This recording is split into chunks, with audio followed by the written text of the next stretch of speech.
ito na nga, kaka-announce na magkakapelikula kami. Soon. Sana subaybayan at panoorin ng mga tao. Nakalaan talaga itong taon na ito para maayos ko rin yung mga kailangan na ayusin sa sarili ko, sa personality ko.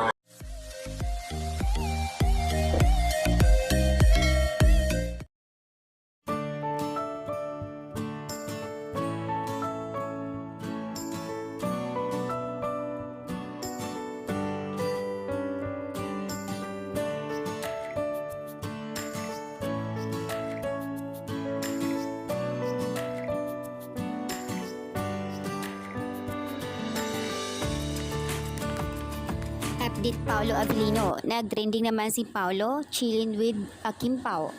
Nag-trending dito. Guys, dahil dito sa binitawan ni Paolo, kumakailan lang sa interview. Siguro nung mga panahon pa ng series nila, na ayon sa kanya, nakalaan talaga itong taon na ito para sa amin, para maayos yung kailangan ayusin sa sarili ko and sa personality ko.